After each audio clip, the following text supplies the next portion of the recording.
I will now call this meeting to order. Our first order of business is to adopt the agenda for tonight's meeting. Commissioners, is there a motion to adopt the final agenda? I move we adopt the final agenda for tonight's meeting. Thank you very much. Is there a second? I second that motion. Okay. All those in favor signify by saying aye. Aye. Those opposed? Thank you. The motion does carry. Our next order of business is to adopt the minutes from the June 15th, 2021 Planning Commission meeting. Commissioners, is there a motion to approve the minutes? I'll make a motion to approve the minutes from this. Thank you. Is there a second? Second that. All those in favor signify by saying aye. Aye. Those opposed? Thank you. The motion carries. Now we are moving on to our discussion items. We have one item for discussion and action on our agenda tonight. It is item 3.1, amendments to Victoria's tree preservation and replacement ordinance. This item does include a public hearing. Before opening the public hearing, I will now turn it over to Planning and Code Enforcement Technician Isaac Peterson for staff presentation. Yes, thank you, Mr. Chair, members of the commission. Tonight, we will be having a public hearing, as the chair mentioned, regarding proposed amendments to Victoria Code Article 105-3, tree preservation and replacement. Just as some background for all of you tonight, the city originally adopted a tree preservation code in 1996. In 2019, the City Council identified the ordinance for review by the Planning Commission. And over the last several months, the Planning Commission has been reviewing the code and drafting proposed changes to the code. At tonight's meeting, we plan on having a public hearing to consider recommending the draft amended code language, along with hearing any public comment that is brought before the commission for consideration. As has been discussed, Municipal Code Article 105-3, tree preservation and replacement, is the city's code, which recognizes aspects of protecting the natural environment and incorporating the city's comprehensive plan goals of natural protection through the preservation and protection of trees, especially significant trees. It outlines requirements related to the cutting and removal and destruction of trees, establishes reasonable requirements for the replacement of significant trees, and provides for administration and enforcement of said tree regulations. So within your packet, we have a highlighted draft ordinance that you will all be considering tonight. Along with that, our updated code within the draft ordinance itself. Changes that the commission has been working on include updated definitions, technical references, and updated tree replacement and removal ratios. There's a number of affected sections. Tonight, I'm going to be going over a high-level overview of sections that the commission has been working on that have been incorporated into the draft code you see before you. Before you on your screen is just a list of some of the sections that we will be reviewing tonight. So to start out with some of the proposed amendments to the tree preservation code, Section 105-66, purpose, has been added to the existing code, and it's intended to combine the purpose sections found in Section 105-66 and 105-103 for developers, subdividers, and homeowners to combine both sections under one umbrella.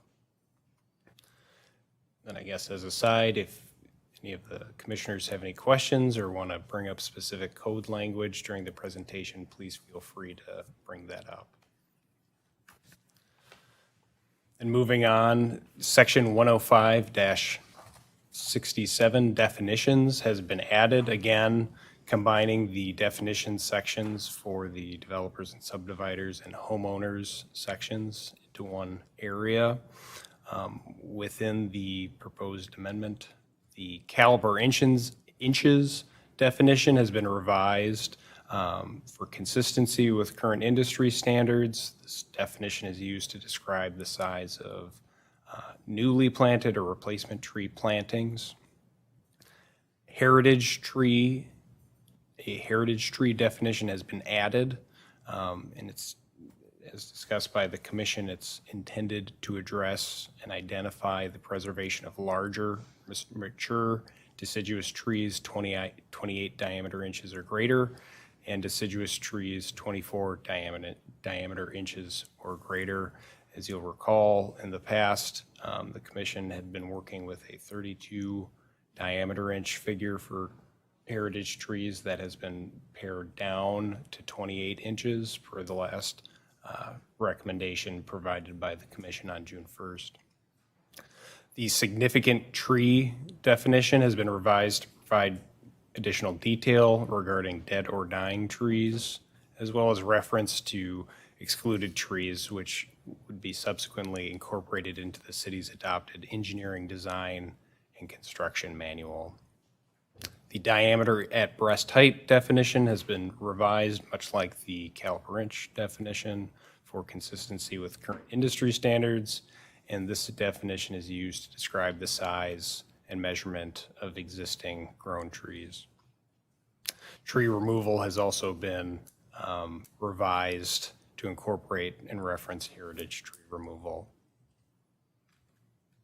Moving on, within section 105-68 permit, language has been added to update and provide greater detail of circumstances that would not require a tree removal permit or an additional or separate tree removal permit, in line with current and historic administration of the code. Specifically, if an applicant brings forward a subdivision application or building permit, grading permit application separately that already address tree removal, a separate permit is not needed. Then language has been amended to reference city enforcement rights found in section 1-14 and require additional planting if a permit is not pulled as described in section 105-7B7. Then for the tree inventory component for subdividers, section 105-69 tree inventory, section language has been revised to allow for flexibility in enforcement and account for tree loss resulting from unforeseen circumstances. Section 105-70 tree preservation, protection, and replacement. There's a number of changes. This is the current code section, as you'll recall, that dictates tree removal and replacement requirements for subdividers. Within the code or proposed code, reference to required tree protection standards has been relocated into the engineering design and construction standards manual.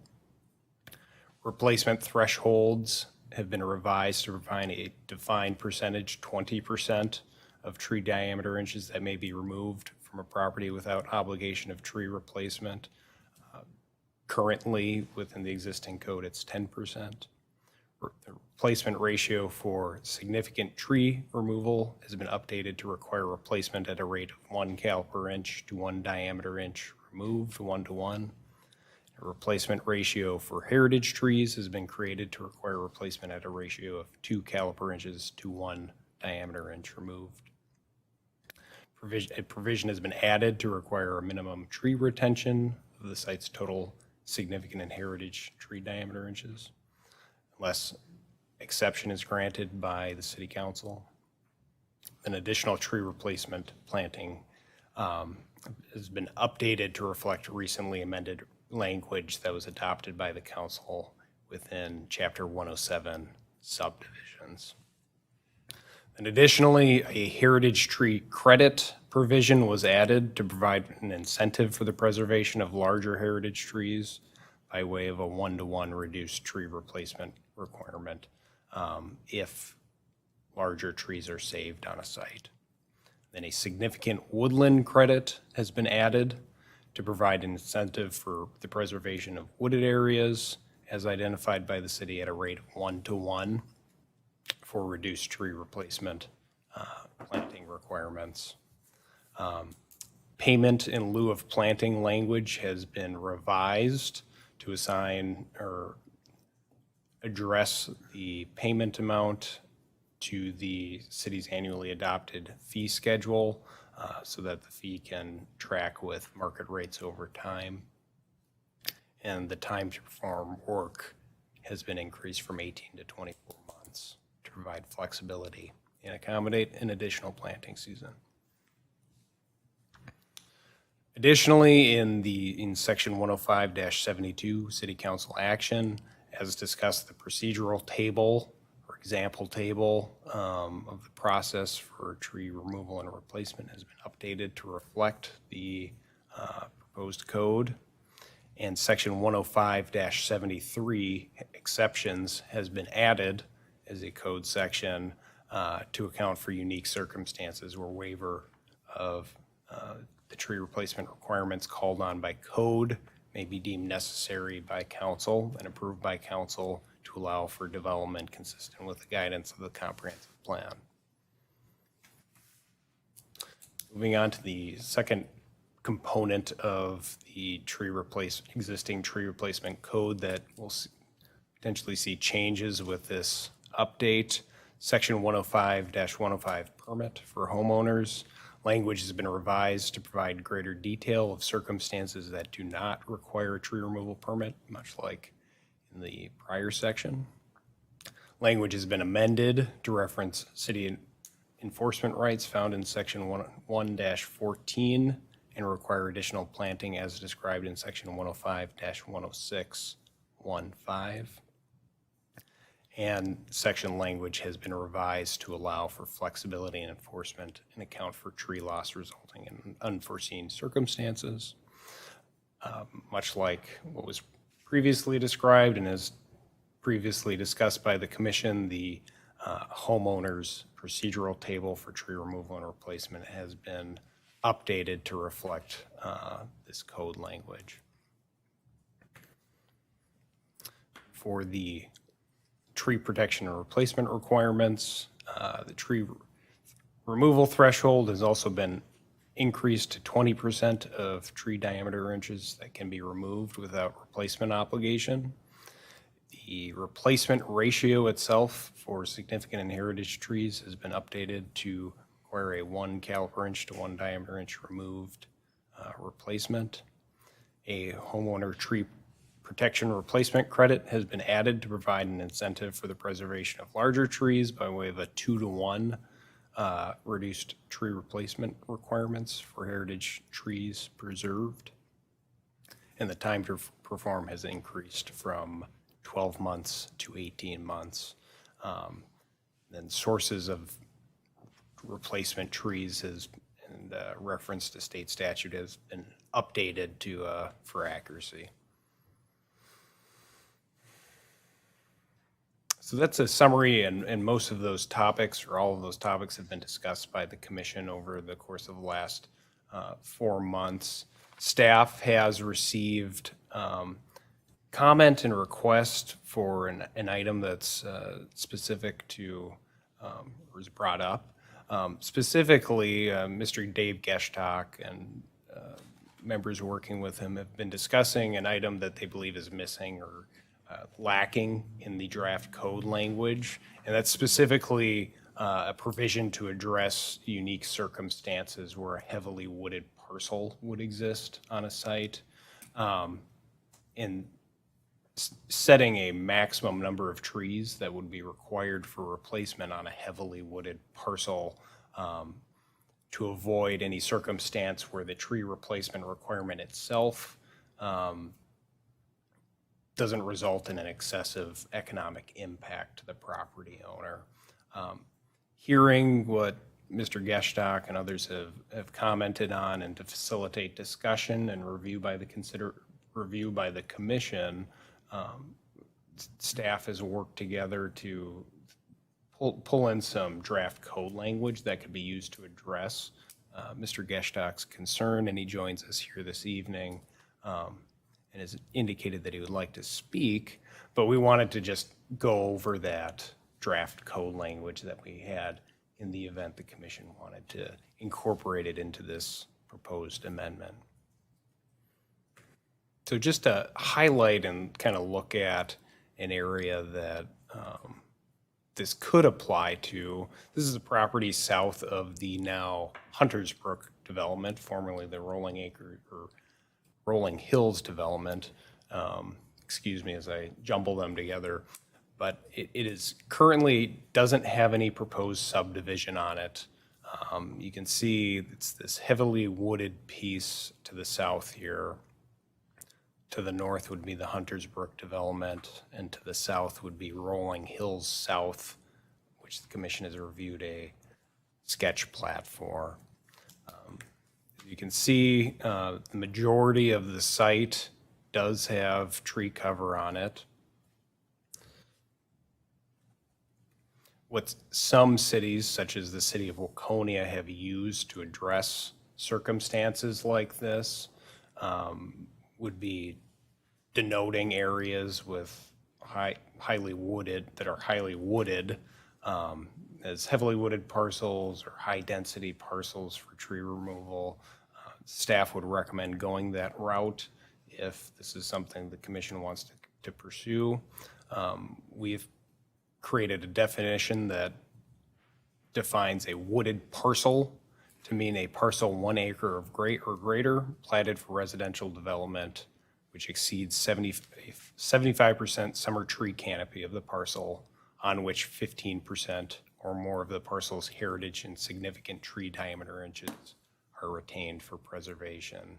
So a wooded parcel would be an area that has at least 75% coverage of trees over the site.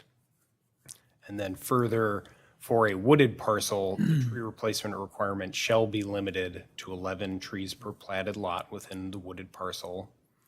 This replacement shall be in addition to any other trees required to be planted pursuant to any other provision by city code except zoning code section 33-4C, minimum planting quantities, subdivisions, and section 33-8A, boulevard trees, subdivisions. Trees planted to comply with the aforementioned sections for wooded parcels may be used as replacement trees, provided such trees otherwise meet the requirements of this division. So a minimum of, or maximum of 11 trees per lot, but excluding trees required by code through boulevard trees and other lot trees, which tend to be in the range of 2 to 4 trees per lot through those sections. So I just wanted to highlight that for the commission's discussion and consideration. As previously mentioned, tonight's meeting does include a public hearing. That meeting was noticed in the June 24th edition of the Chanhassen Villager. I believe we do have Mr. Geshtock here and others that may like to speak. So with that, Chair, if you have any questions, I can certainly stand for them, but turn it back to you. I have no questions myself at this point. Thank you. Thank you very much, Isaac. Question. When you say 11 trees, what's the diameter? What's the caliper? I mean, are these really small stick trees? What are they? Sure. Commissioner Schwarting, members of the commission, it would just reference total trees on a site, much like other communities do, but not referencing specific diameter inches, although that could certainly be incorporated to reference significant trees or others. I have a question and concern in regards to the heritage trees. I think in my mind, one of the reasons why we revisited this is because the initiative to protect the larger heritage trees. And this does not address the heritage trees. This just says, a set amount of trees, 11 trees. It doesn't even identify the heritage trees. So at this stage, the way this language is written, these heritage trees could be removed with no problem. So I understand that developments need to proceed and trees don't need to get in the way per se of, a master plan. However, if we identify a heritage tree, potentially a building can be changed to accommodate the tree if it's well thought out, and that can be done if it's done in advance. So that's my concern and my thoughts about this updated language. Sure. And Commissioner Moore, members of the commission, just as a footnote, the language isn't included in the draft currently. It is just recommended or drafted language for the commissioner review, so it's not within the proposed amendment currently, but could be if the commission provides direction to do so, or change it as needed based on the commission's discussion. Could we take a step back and give consideration to having a tree per square footage maximum? This essentially is a maximum, right? But the requirement will be a maximum of 11 trees. If we move something to, say, 1 tree per 4,000 square feet on that lot, then in a 3/4 acre parcel, then you would drop down to a maximum of just a little bit over 8 trees for that lot. Half acre would be about 5 or 6. Can we evaluate that as a way? Because right now you have 11 trees per acre, which is about 4,000 square feet per tree. Would that make sense? I mean, I think that kind of aligns with Mr. Gassot's suggestion of 8 trees max to kind of strike a balance between, as we size up the lot, then we also size up the number of trees that would be required to replace at the cap. Commissioner Vansky, members of the commission, that's certainly something we could evaluate and pursue. I think it makes sense. Obviously, if there's less platted lots, just using this language as an example, there'd be less trees required. So I believe it would scale that way, although I understand what you're saying there, and it could be evaluated further. Any other questions for Mr. Peterson? I did read the letter that Mr. Gustav. Sorry. Gishtak, thank you. My grandpa's words. I should know this pronunciation. Anyway, I just think that it's important to evaluate the economic impact of it. It's really something that should be considered as well. Obviously, we want to maintain our city. We want the trees, but I do think that it's something that we can't be blind to as well.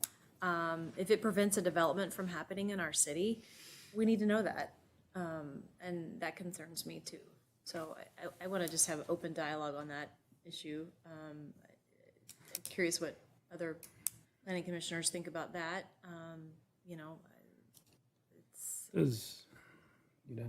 Yes. I guess my question goes mainly to what does the townships require? Do they require any tree preservation? And if they don't, what keeps property owner from doing what they want to do before they get into the city? Commissioner Kuhn, members of the commission, that's a great question.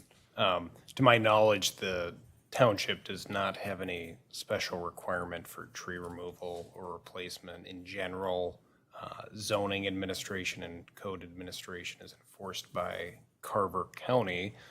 There have been circumstances where folks have, removed trees prior to becoming a part of the city, but generally, outside of the city limits or without any other code that similar to what the city of Victoria would have, they're allowed to remove trees. So I hope that answers your question.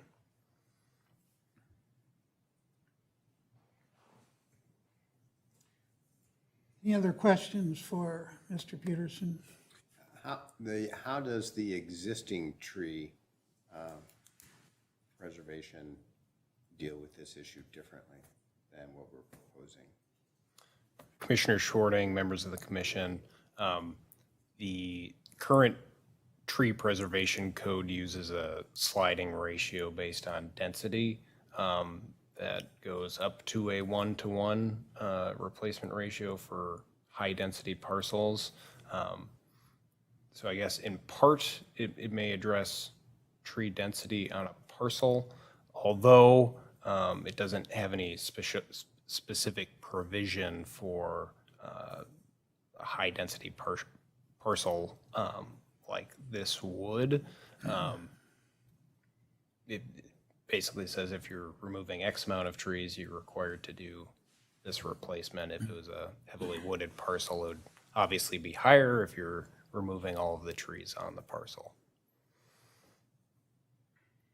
So again, does it handle this better? Commissioner Shorting, in looking at the code, I wouldn't say it handles it better.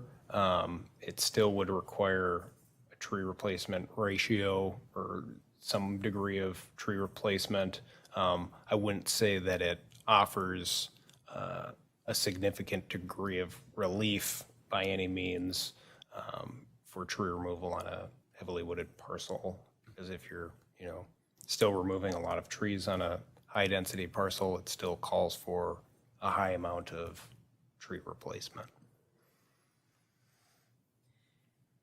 Do we have the manpower administratively to look at a landscape plan, look at a development plan, and identify heritage trees that can stay? Is that something we can do? Do we have that manpower? Commissioner Moore, members of the commission, yes, when city staff receives a tree replacement or removal plan, we look at it collaboratively and through many rounds of meetings, both internally and with applicants to identify areas where trees could be preserved. It is time intensive, but it's certainly something that we currently do. Looking at the different types of trees isn't that much of a leap above what the current requirements are. Anything else, commissioners? I would only state that I thank Mr. Gestock for bringing the issue up, and it is very real that we have to address. So, thank you very much. I will now open the public hearing. Is there anyone in the chambers this evening who wishes to comment on this item? Mr. Gestock?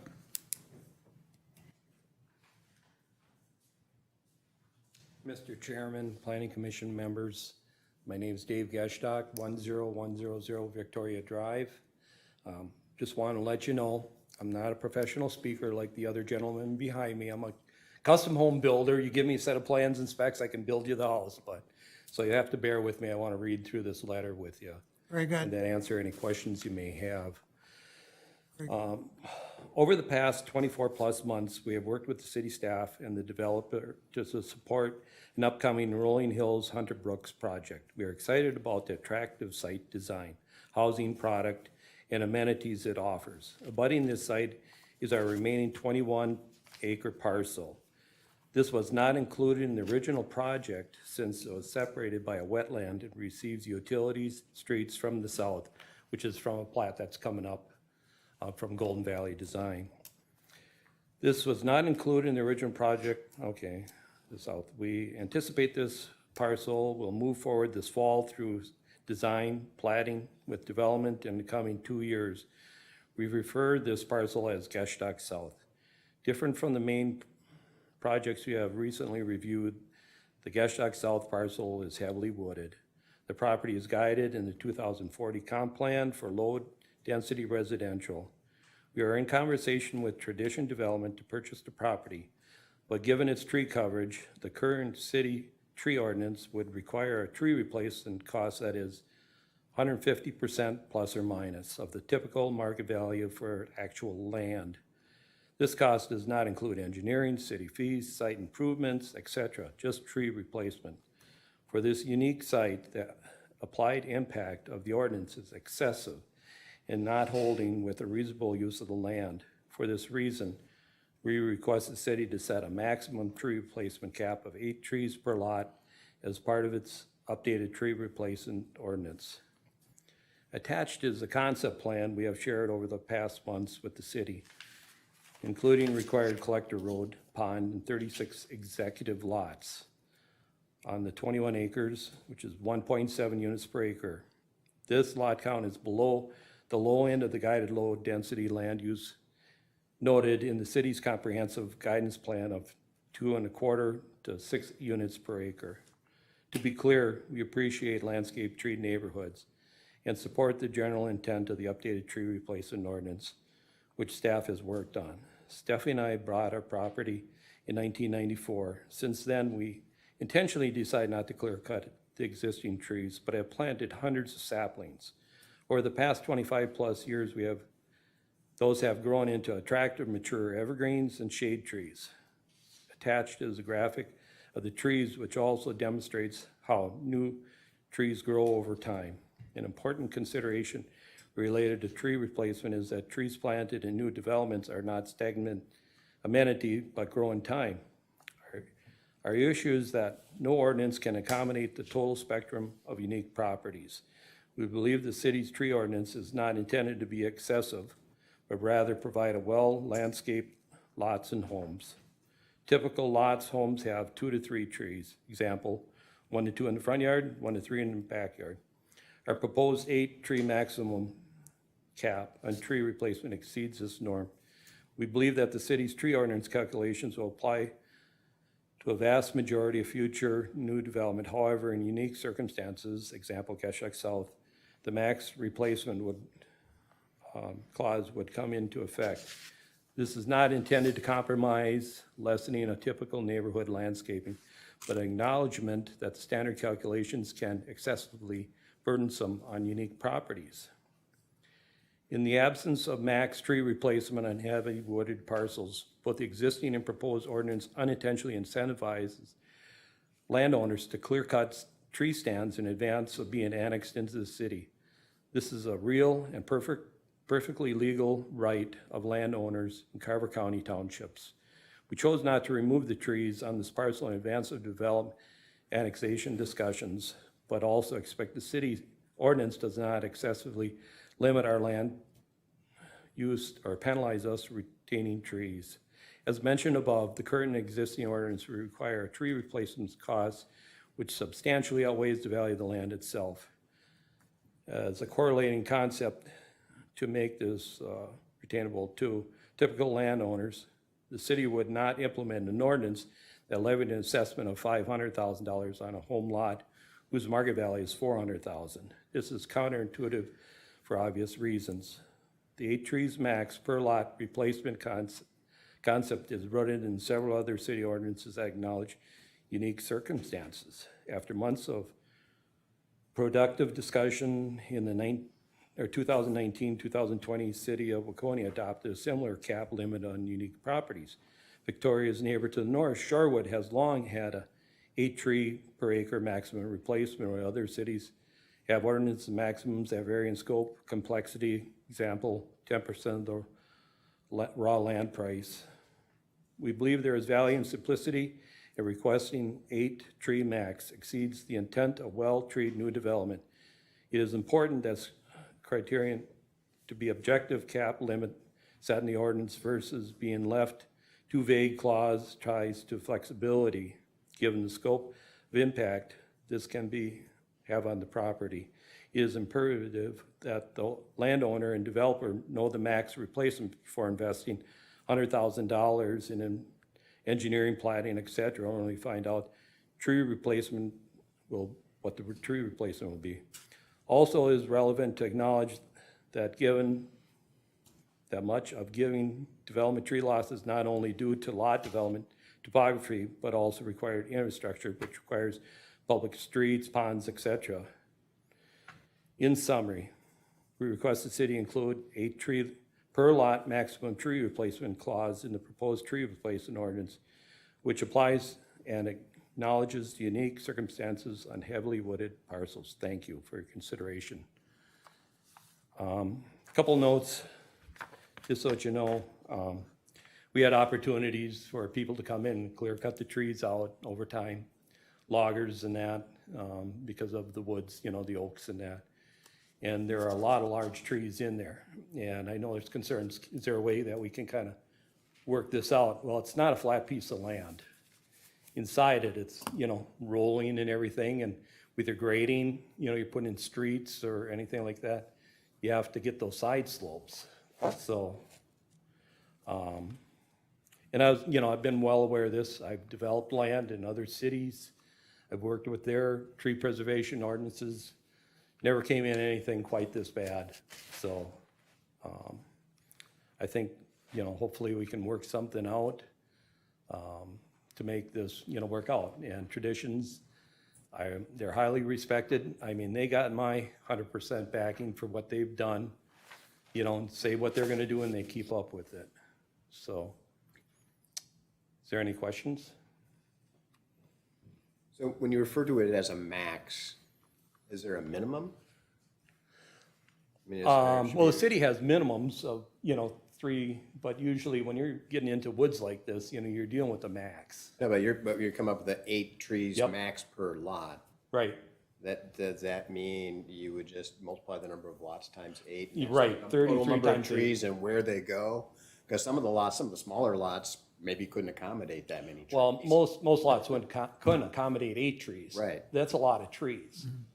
And right now you have, you know, trees, and however far apart they are, they're growing in amongst one another in the woods right now. So, you know, at 8 trees, it's an excessive amount. And we're just trying to go off from Waconia because they had the same, It would be for the development, is that what we're saying? Because there's common areas. no, I believe, no, Brent would be, I'm sorry. Brent, I work with Dave and have for several years. My name is Brent Hislop, Synergy Land Company.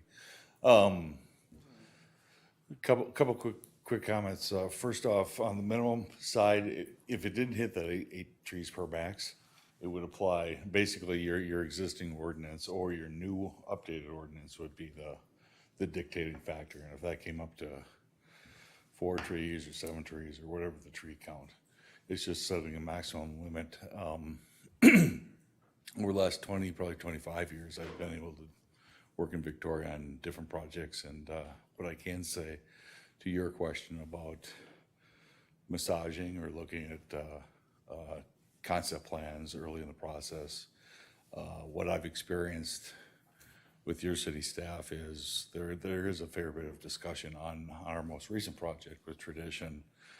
I can say that site plan was tweaked and massaged for the sake of trees, for other reasons as well, several times. But for the sake of trees, probably 3 or 4 different spots. And some of the trees actually that Mr. Geshtak and his wife planted now are significant trees. And some of the trees, 25, 30 years later, that we're saving on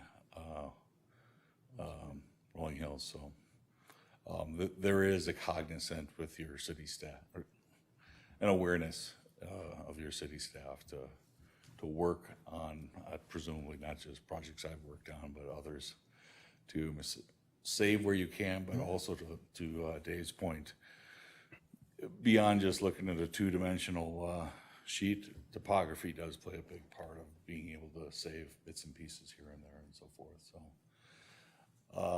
was there one more question that Dave was posed? No? Okay. I have just a follow-up comment. So Shorewood was mentioned previously. When I think of Shorewood, I think of wooded. There's a lot of wooded parcels and it's pretty rolling. And, I mean, that's a very mature development, and certainly that majority of that Shorewood neighborhoods with, I don't know, how many years ago was that developed, would you say? I'm just curious. I don't know the answer to that, but they did it. Now, here's that, but also here's our 2040 comp plan. And that's what guides us. Do you know what I mean? I mean, that's the parcel sizes are different, our needs are different, so it's not It's not black and white. Yeah. Clearly, it's tougher to save these trees on a smaller parcel, right? With the density being what it is, and the topography, obviously, I understand that. So does that become an exception to our guidelines, or just an additional? So somehow we do have to deal with this. It seems like a very legitimate concern. Commissioner Shorting, members of the commission, I would just comment and say that if the commission wishes to address this, staff feels pretty comfortable with the language that was provided to incorporate in it. But just as a side note, I guess. My only concern is, this is already divided and we know you didn't divide it to exclude the heavily wooded. However, if we put this language into our context and then a developer comes up and says, okay, I have this large parcel, but yet I have this heavily wooded area here, I'm going to put that as a parcel, call it heavily wooded. I just think we need to think about, I think as a developer, I absolutely think that this needs to be something that we can work with you to get you where you need to get to, because your land shouldn't cost you more to sell than it's worth.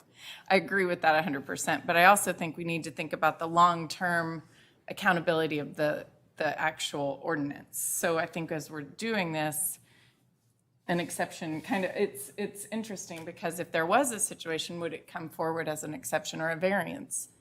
Possibly. And it wouldn't fall into the standard code, but yet it would be something that would go through the process, the city process. But I am concerned about how this might be used as a way to leverage and to be able to get out of it. And I don't know Certainly. if that's a valid concern, but. Commissioner Murray, members of the commission, we have thought about that too, and believe that this would hold up, although if the general intent of the language is accepted by the commission could also direct staff to look at means or additional language to kind of beef that up a little bit. And I think the other thing is different lot sizes. I mean, they're going to be different sizes, so I think lot's pretty ambiguous. I think we need to look at tying that to some more definitive language for further, looking at that, because I could make a 21-acre lot. I guess wouldn't make sense, but I could. Well, that was. I think that's Yeah. the reason driving the square footage calculation. I like per that. tree, and then that way, if you have a bigger lot, you're having the max be more trees, you shrink the lot size down. I think that feels like my first blush is a Yeah. compromise to saying, well, I think that 8 trees is the right, I think 11 is right. And we size the number of trees per the square footage of the lot and have that drive a 3-acre lot has, 44. Yeah. You're taking that and having 33 trees on a 3-acre lot. It seems more formulaic to say size equals numbers of trees rather than just lot. And then I think we need to also be careful with not having a solution in search of a problem. We have to maybe take a step back and say, what is our annexation area? And what does that annexation area really look like? Is this parcel that Dave has like a heavily dense, and then everything else is still open, clear-cut farmland at this point in time? So that's probably a bigger question and a little bit more aerial research, and maybe Isaac can go fly his drone around during lunch hour. Google Earth, how much time do we have? Commissioner Vansky, members of the commission, we did look at potential areas where this could, hypothetically be applied to. I'd say that, from staff's review of potential properties within the annexation area, there are not many, less than you could count on one hand where this could potentially come into play. So the majority of parcels are, your standard development, whereas, this would be really geared towards unique circumstances where there's 75% tree canopy coverage on a given property. I just want to make sure I understand something. So the 150% price in land value, that's just the wooded area, correct? Just wooded area, yes. And that's all it is, it's all wooded. So basically, their tree replacement is 150%. Mr. Gishtak, just so everyone could hear, could you step up to the podium? Thank you. Yes, that's just the, the whole parcel is treed or wetlands. So it's 150% more, so it's 50% more than what the actual land is valued at. Let's say if they were giving me $1, it'd cost them $1.50 for replacing it, just the trees. So, I mean, they're nice lots, but they're not gold, That's the thing, we can't demand, or they can't demand, lavish pricing for it.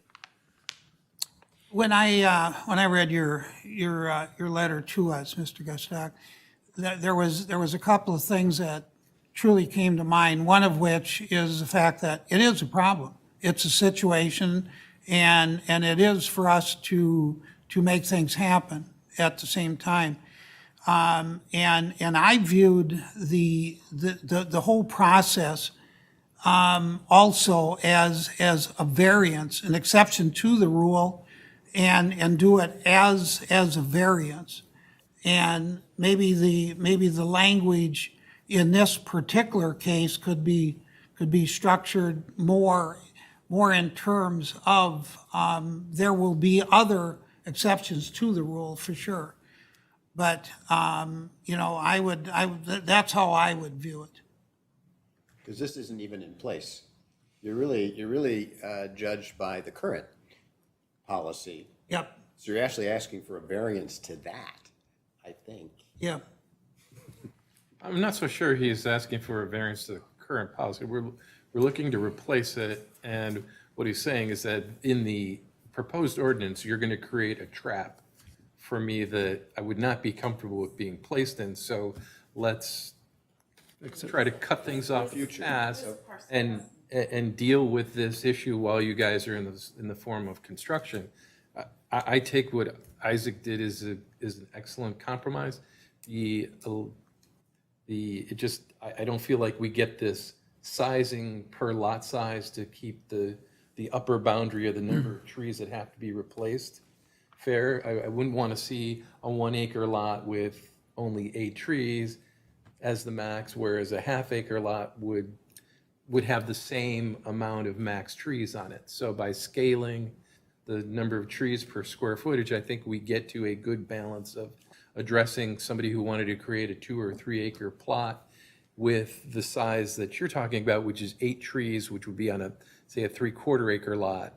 And that would even scale down, like 6 trees on a half-acre lot, 4 trees on a 1/4 acre lot. So we get this feature that we're not having almost somebody saying, well, I think your upper boundary is capricious for this size lot.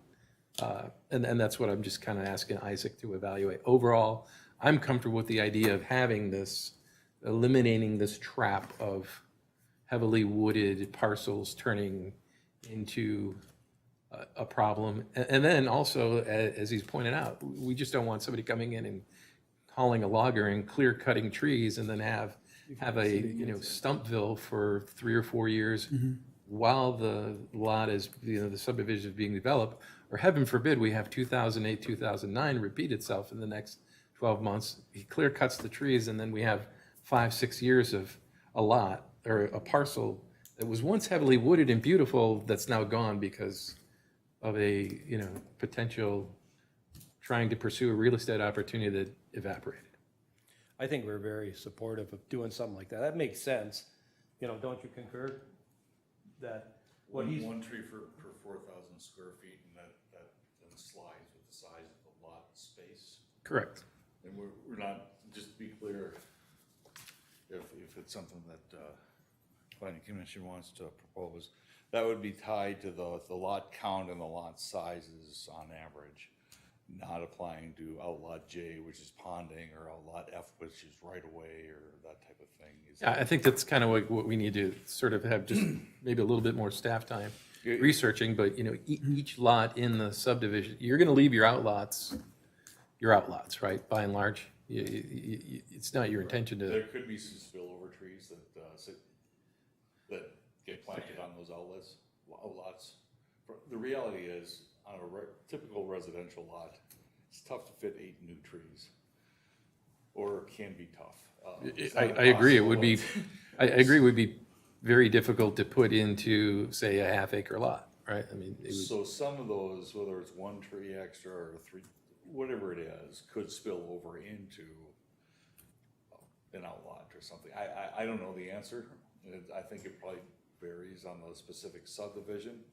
This probably does account for 1 in 5 plats, 1 in 10 plats, not 5, 1 in 10 plats that you would see on your annexation area in the future, just generically. So it's not the norm, but it does, and it is important, as opposed to a variance process. Knowing this on the front end, it makes a very big material difference, knowing what this scope is. Does a developer have to pay Dave, if his land's worth $1, knowing that $1.50 versus 20 cents is that's a game changer, knowing on the front end. So that's part of the reason why we're asking to use this process and supporting generally what Isaac has done, but making this as an exception for heavily wooded parcels. And then one thing too, by doing something like that compared to doing like a variance, would stop anybody, or I can't say would stop them, but it would de-emphasize them from going and clear cutting them because of the unknown. If well, geez, you look at a bill like what we're talking about, most people go, I don't care. I can move to Texas and never see anybody again. But I have deep roots into this community, and, I've grown up here, and generations and everything, and I've got a lot of past and other city administrations that respect me for what I've done and trying to conserve things and make things, work out. So, I want to try to maintain that reputation as much as I can, so, thank you. Very good.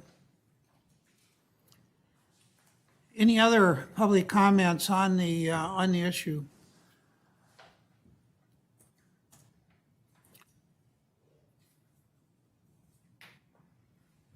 If I may make a few comments. Pat Rossi, Tradition Development. Hello, Commissioners.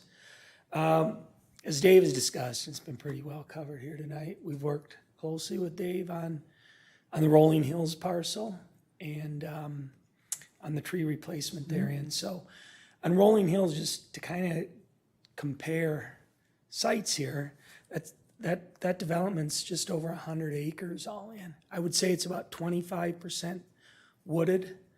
And with the city's replacement schedule that we're working with today, the number of trees, if we take the ordinance literally, we're looking at replacing 651 trees to be removed during the project with 3,583 2.5-inch trees. Now, we've negotiated a little bit on that and received some credit for other investments in the development, but it's a lot of trees, and they do grow. A typical tree will grow at 1/10 to 1.5 inches per year. So with that many trees, you're growing a significant number of inches each year, and within a certain amount of time, you're going to exceed the inches of trees that were originally on the site. So that site, 101 acres, 25% wooded. To put a ballpark cost on that, for us as a developer, and just average price per tree of about $400 to $500, it's about $1.8 million in trees, in replacements out there. Now, that caught our attention initially right off the bat because it's the Victoria tree ordinance as it stands is is a bit more extensive than other cities that we work in. And I won't name the cities particularly, but a couple of the cities that we work in, they allow a 30% removal up front and then a 50% replacement of the tree inches after that. So when we compare the investment in replacement trees at Rolling Hills compared to these other two very well-known communities that we work in, we're double to a little over double on the price of the trees under the current scenario. So I appreciate the efforts of the staff here, and I've done some analysis of this site under the new scenario that's being proposed here tonight without exemptions for wooded parcels, but in the case of Rolling Hills, there would be no exemption because it's not over 75% wooded, but really the amount of trees and the cost of the trees is about the same under the new scenario. So from my perspective, it doesn't help with respect to cost, but hopefully there is some allowance for this exclusion on the wooded parcels. And to Dave's southern parcel, the 21.1 acre piece that he wrote you about tonight, we haven't done a tree analysis out there yet, but looking at the more heavily wooded stands on the Rolling Hills parcel and making that comparison that they're probably similar, somewhat similar in terms of density of inches of trees per acre. And that south 21.1 acres, we would see, as it stands right now, about 2.3 million in investment in tree replacements. And that's only on 21 acres. So as you can see, I mean, 1.8 for 100 acres versus 2.3 for 21 acres, it does create quite a burden for a developer of wooded parcels. So just appreciate your discussion here tonight and consideration of some relief for those more wooded parcels. Thank you. Thank you. Thank you. Anyone else that has any thoughts that you'd like to address to the commission?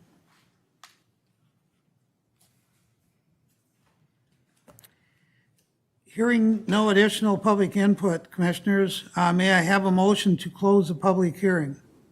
Make a motion to close the public hearing. Do I have a second? I'll second.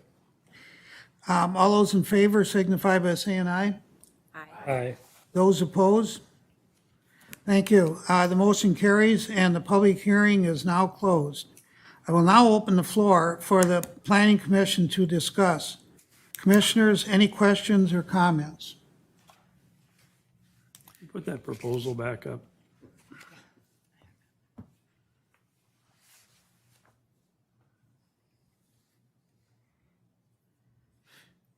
Gentlemen, consider this a interactive situation at the same time.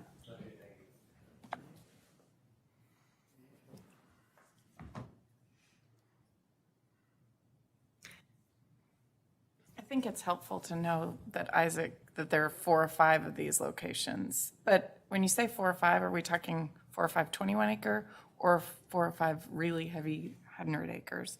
I don't know. It's really just, scope is tough to. Yeah, Commissioner Murray, members of the commission, I would say that generally as you look at the topography and just the general land use in the future annexation area, you'll see that the majority of it is farmland, like Commissioner Vansky stated, and you'll see these outcroppings of some wooded pieces. So it's hard to predict how, we have these larger 100-acre pieces, how those will change over the course of the next 25 years. But there aren't many of the outcroppings themselves within the wooded pieces. So we can certainly take a fly through GIS and kind of look at it if you'd like. Sure. From a There's a reason why those trees are still there, because the farmer can't farm that land, because there's wetlands there typically. It's lowland, that's why those trees are still there. I mean, that's that whole area. So, am I right? Is that wrong or right? A little bit. Thank you. Coming from, family farms and that, I don't know if you people realize, Carver County was the largest dairy county in the state of Minnesota. So what the woods were areas where it was, real hilly or whatever, the farmers didn't want to plow it up and that. So the cows could go there in the summer and have shade. That was the whole reason. I mean, when I worked on the farm, my neighbor's farm even, the heifers, you'd bring them to the summer pasture, where the woods were, so that they wouldn't require as much water. And the dairy farmers, they'd have the low ground areas in the woods, and you have to go out there and get them in and combat all the mosquitoes and everything and the fun of summer. So that was the main reason why. And then as row crop production started, you're seeing a lot of woods in Carver County, go away because they figured it was more beneficial to put the cows in loafing sheds and raise crops and put it in silos. That's when you see the big boom back in the 60s and 70s. They put up silos on every farm as big as they could. So that's, I know there was always some rumor about, oh yeah, because it's so hilly and you can't cultivate it. Well, that place that I live on was really hilly and there weren't trees on it. And this area here, for example, like I say, it was across the swamp and it's part of the farm, so that's where the cows went. Okay? Thanks. Any other questions for from the commissioners, rather? Well, I guess, obviously we're talking about wooded parcels, I get it, but in a simplification, does it matter whether the parcel is wooded or not? Because the ones with no trees doesn't apply. I'm trying to devil's advocate this in my head, and I know there's 4 or 5 situations, but I have 100 acres, and I'm gonna wanna sell that to a developer. So I go into the city and I ask to subdivide my 100 acres, and I take my wooded parcel and make it a parcel, and I take everything else. And, now I'm kind of working the system a little bit. I know you absolutely did not do that. I know this is just a construct of how things were done, but I think we want to, at the same time, we want to be friendly to developers because we want development. So I think we need to balance that with, we also want to protect ourselves in the language so that doesn't happen in the future. So I don't know what that language is without some time, but I think we might want to look at how can we balance those two. Commissioner Murray, members of the commission, that is certainly language that staff could pursue further if the commission would like to incorporate this. I would say, when we say 4 or 5 parcels, 4 to 5 potential parcels, it's hard to see what the future holds. But I would use the parcel we've been discussing tonight as an example where I believe originally the wooded piece itself was intended to be with Hunter's Brook. My memory serves me correctly, it was actually removed from the Hunter's Brook subdivision as a result of it not having access to the piece. So there certainly wasn't any nefarious intent behind that. I would say the likelihood of that happening, probably low. Potentially, could it happen? Certainly, and we can evaluate ways, if it's something the commission wants to pursue, to preclude that from happening within the code language itself. On the other side of that is just like what Dave said, they can just clear cut it before they annex. So it isn't, we may be, it's is it really something we can even prevent? Yeah. I don't know if you have this in your things or not, but, if you incentivize, people to save the heritage tree, you did some sort of calculation, hey, for every inch of heritage tree, you can reduce your other plantings by this, not a 1-to-1, do it, so I'm just throwing it out there.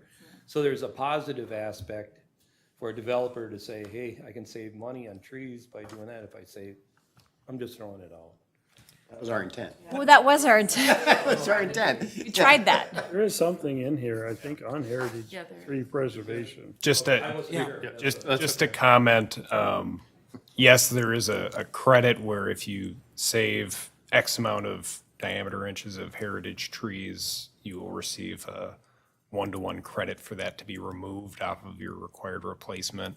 The commission did a pretty extensive review of how that would interplay with some past developments that the city's seen in the last 5 years, one being Rolling Hills just to the north, or on your property rather. And just based on that application, it would reduce the required planting in the order of 15 to 20%, based on what was already proposed to be saved, which is certainly a benefit to maintain some of those larger trees. So that's kind of the intent behind how it was rolled in. Commissioner Iverson, I'm comfortable with the approach that Isaac has taken to put the cap on the maximum and then subject to the review of a square footage calculation may make the cap that he's already proposed less onerous to developers. And as we've heard, certainty is a nice feature that developers would like to have, and owners of land right now. And then it seems somewhat clear that this would prevent the incentive to clear and keep stands of trees in place as long as they possibly can before land gets used for developments. I think in general terms, are we all in agreement on that? Should we put that in the form of a motion? Mr. Chair, members of the commission, we have a sample motion in front of you. If you'd like to add, and I'm just saying what I'm hearing, general concurrence with the provided amendments with the addition of a wooded parcel language to address heavily wooded parcels with consideration to their square footage and subdivision or exclusion from parent tracts of parcels. So. Very good. Does that work? Very, Yes. very good, yeah. I think the as presented and discussed covers the question of let's examine the square footage calculation. Yep. Yeah, and that'll be in the verbiage to work on then. Is that, Correct. Mr. Chair, that would be incorporated into the meeting minutes as discussed and noted by staff to incorporate into any proposed language that is brought to the city council. so the motion was actually made with all of the verbiage that we had discussed. Mr. Chair, there's no motion on the floor currently. Well, you want to construct that, Greg? Sure. I'll make the motion to recommend the city council approve the proposed ordinance amendments to the city of Victoria Municipal Code Article 105-3 tree preservation as presented and discussed pursuant to our conversations this evening with staff. Without any of the parameters that we had broke down. With staff to review the question of the 11 tree cap as suitable for the potential for a square footage cap in lieu of that. And then that would be the motion Very good. Do I have a second? No, I think we're missing something. There's also the subdivision language that needs to be in there too. You didn't include subdivision language, did you? Subdivision language? That needs to be included in there as well. With the right to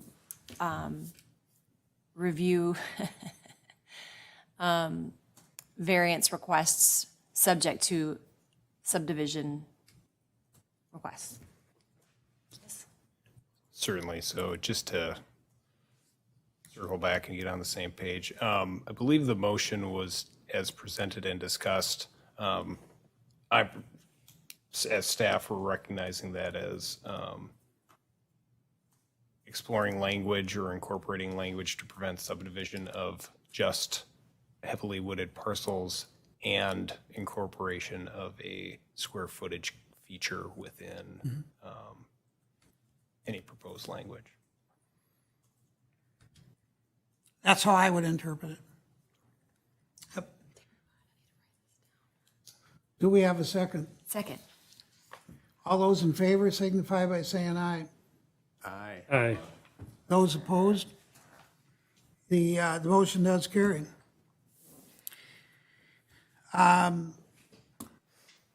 Thank you very much, gentlemen. Appreciate it, and the input has been very, very productive.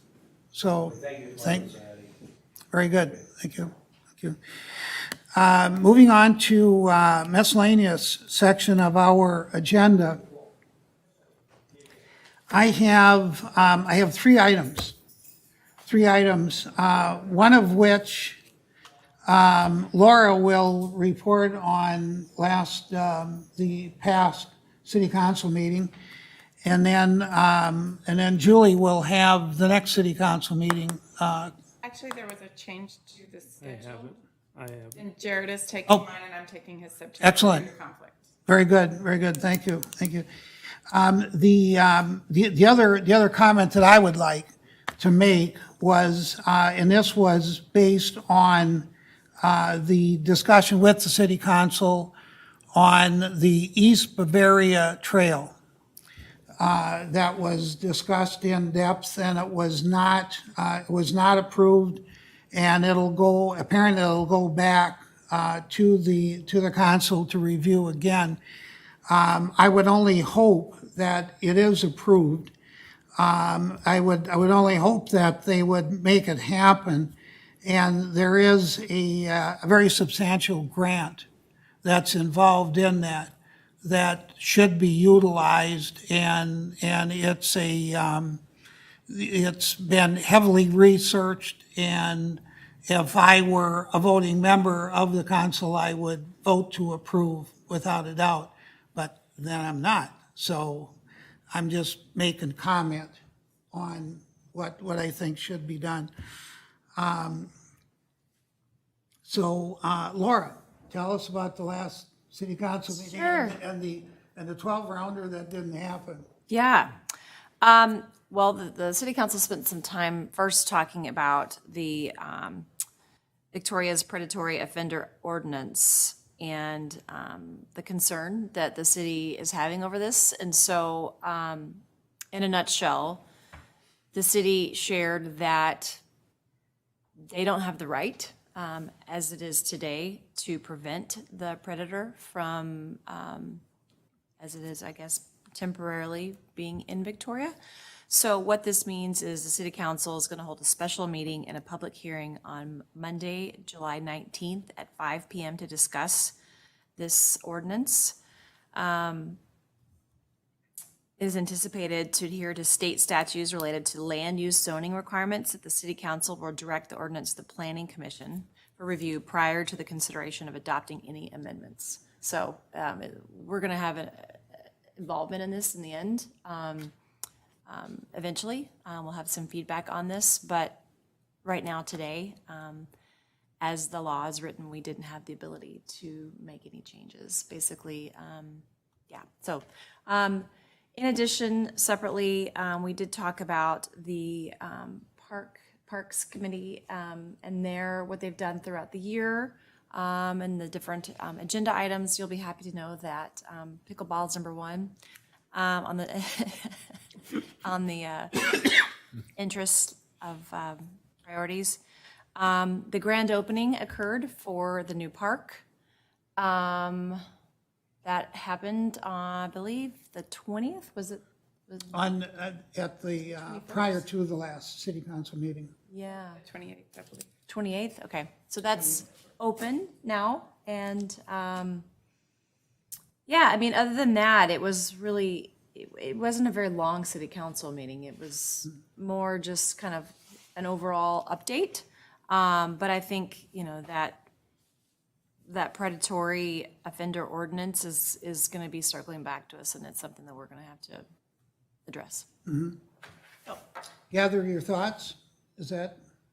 What are my thoughts on it? No, I mean, for all of us to gather our thoughts on it, to make a presentation. We were also, More legal? I mean, is it really something that we, as a planning commission, can decide? It seems like it's a very legal issue. The attorney did speak. The city attorney spoke quite a bit about that. So I question that as well.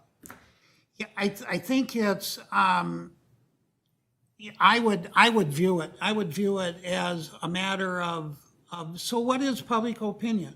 Do we really know what public opinion is? We really don't until the public makes their opinion known. And I think it's an opportunity, whether it's pro or whether it's con or whatever it may be. But I'm a big fan of public opinion. And I think it's, you know, typically public opinion, you're speaking for many, many other people who are not really willing to, you know, to speak out on it. So, will it have an impact? In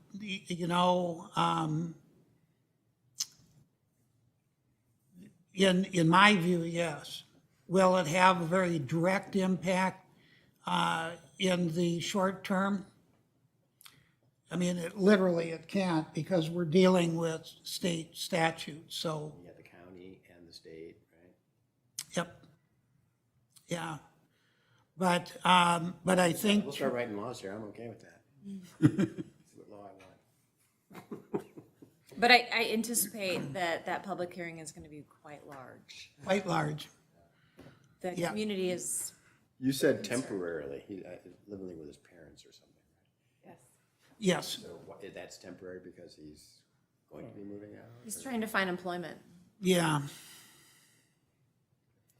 Yeah, and it's like every issue, there's two sides. And it's a matter of, you know, what one's views are, and I would only encourage everyone to make their views known, whether I agree or disagree. You know what I mean?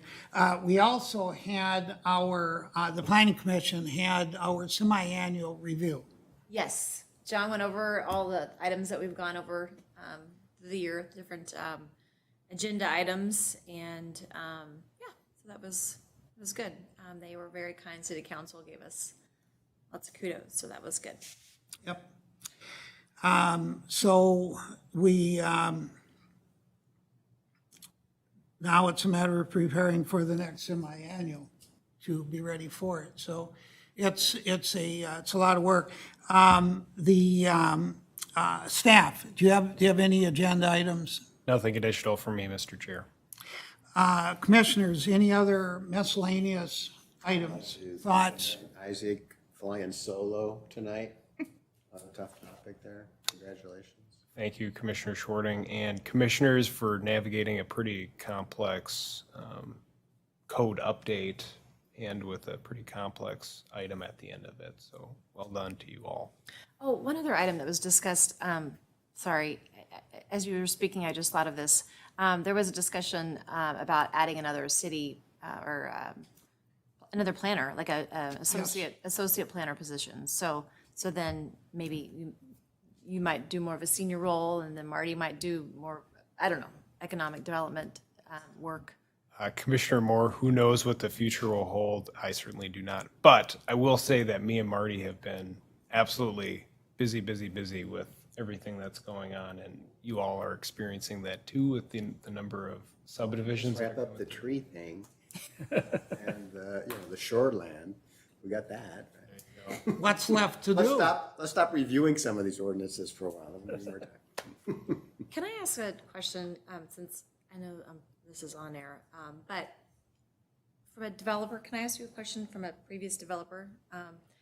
So the gentleman from Tradition talked about how the lot sizes excuse me, the tree clearing could be done up to 30% in other communities. Well, one would think that their buildings couldn't be that large, like that their actual homes would be smaller because the lots where they could build within are smaller. Well, we're saying we can clear up to 20%, right? So then one would think that the building would be larger, which means more profit. So is that a good? I think you're seeing developers just react to the economic conditions of today, where the land prices are skyrocketing, the building costs are skyrocketing, everything is just expensive. So to have another expense, an added expense coming forward, like costing more to replace trees, I think there's just reaction to that. Because it's tough, because to make a development pencil in today's climate is difficult. It is difficult. So I think that's what they're reacting to. And you know, it's easy to say other cities, but we have to decide that our city is different. We're talking about the bucolic nature. We're talking about how we value the bucolic nature and the trees. I mean, neighbors notice when the trees came down along, and they're going to notice when these trees come down. And I think that we care about that, whereas other cities may not have that same experience with their residents. I don't know, and I don't know what cities he was talking about. Just gotta tell them that the cows don't need the shade anymore. Yeah, maybe they don't. New answer. They'll go in the building.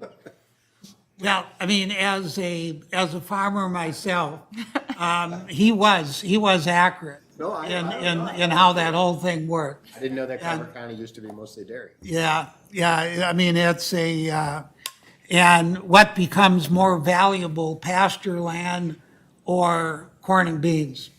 And of course, corn and beans trumps pasture land for return on the investment. So, yeah, I really do think we want to welcome any thoughts that they have. And we don't have to agree, and they can have whatever opinion they want, but I think it's important that we hear what their thoughts are, and I think in this particular case, it was very productive, and I think it was, you know, ours is to make it happen at the same time. So